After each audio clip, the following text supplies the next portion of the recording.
everyone মোৰ নতুন এটা ভিডিঅ'লৈ আপোনালোক সকলোকে স্বাগতম জনাইছোঁ এয়া আজি আৰম্ভ কৰিছোঁ ব্ৰেকফাষ্ট একদম পিঠা কেক পিঠা বনাইছিলোঁ চাওক না কি ধুনীয়াকৈ ফুলিছে একদম সেয়া জাষ্ট বনাই উঠিছোঁ আৰু দেই খাই মেলি এইবাৰ আহিলোঁ লাঞ্চৰ কাৰণে আৰু আজি লাঞ্চত কি স্পেচিয়েল বনাম মই দেখুৱাই আছোঁ দেই এয়া প্ৰথম বনাব লৈছোঁ কৰ্দৈ টক একদম এতিয়াতো এনেকুৱা বস্তুবোৰ খাই খুব ভাল লাগে ন সেইকাৰণে এয়া কৰ্দৈ টক বনাবৰ কাৰণে প্ৰথমতে কেৰাহীত তেল দি অকণমান সৰিয়হ ফুটাই লৈছোঁ তাৰপিছত কৰ্দৈখিনি ঢালি দিছোঁ ঢালি দি এতিয়া নিমখ আৰু হালধি দি একদম জহি যোৱালৈ তাক ঢাকন দি থৈ দিম একদম জহি যাব তাৰে পিছতহে ইয়াতে গুড় নাইবা মই চেনি এড কৰিম আৰু লগতে আপোনালোকক দেখুৱাই থাকিম তো চাই থাকিব ভিডিঅ'টো শেষলৈ এতিয়া যেতিয়া কৰ্দৈখিনি অকণমান গলি গলি সিজি যায় তেতিয়া ইয়াতে মই দিম চেনি আপোনালোকে গুড় দিব মই অকণমান চেনি বেছিকৈ দি দিম কাৰণ অকণমান মিঠাটো বেছি হ'লে ভাল লাগে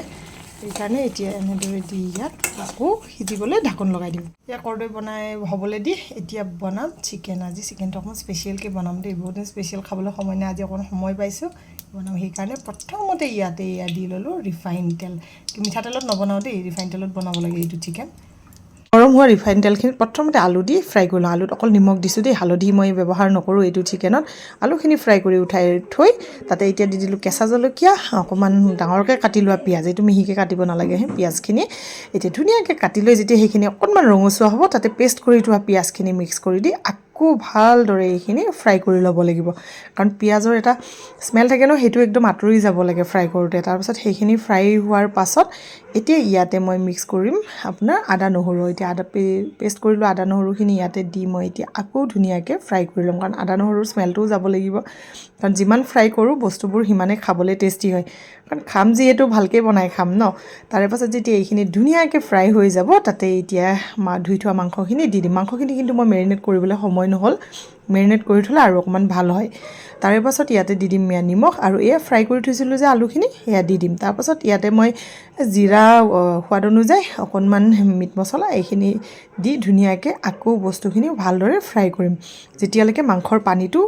আৰু মানে আঁতৰি নাযায় তাৰপিছত এইখিনি ফ্ৰাই হোৱাৰ পাছত ইয়াতে মেইন ইনগ্ৰিডিয়েণ্টছ হৈছে আপোনাৰ কাজু আৰু মগজ তিয়াই থৈ পিচি লৈছিলোঁ পিচি লৈ এইখিনি এতিয়া ইয়াতে মিক্স কৰি দি ভালদৰে লৰাই দিম আচলতে সেইকাৰণে হালধি দিয়া নাই কাৰণ অকণমান হোৱাইট কালাৰ হ'ব সেইটো কাৰণে আজি ইয়াতে হালধি ব্যৱহাৰ কৰা নাই তাৰপাছত যেতিয়া এইখিনি একদম ফ্ৰাই হৈ যাব পানী দি এনেকৈ উতলাৰ পিছত তাতে যেতিয়া হৈ আহিব তেতিয়া অকণমান ক্ৰীম ইয়াতে ধুনীয়াকৈ দি দিম তাৰে পাছত হৈ গ'ল মোৰ চিকেন ৰেডি আৰু এয়া আজি দুপৰীয়া খানাত আছিলে চিকেন কৰ্দৈ টকটো আপোনালোকক দেখুৱাইছোঁৱে গাজৰ কাটি লৈছোঁ ধনিয়া চাটনি আৰু চিকেনৰ ওপৰত আকৌ অকণমান ক্ৰীম দিছোঁ যে কাৰণ ক্ৰীম খাই মই বহুত বেছি ভাল পাওঁ সেইকাৰণে আকৌ অকণমান চিকেনত ক্ৰীম দি লৈছোঁ আৰু আজিৰ প্লেটখনত এয়াই আছিলে আজি দুপৰীয়া লাঞ্চত একদম বহুত য়াম্মি হয় আপোনালোকেও কেতিয়াবা ভাততকৈ ৰুটিৰ লগত এনেদৰে চিকেনটো খাই বহুত বেছি ভাল লাগে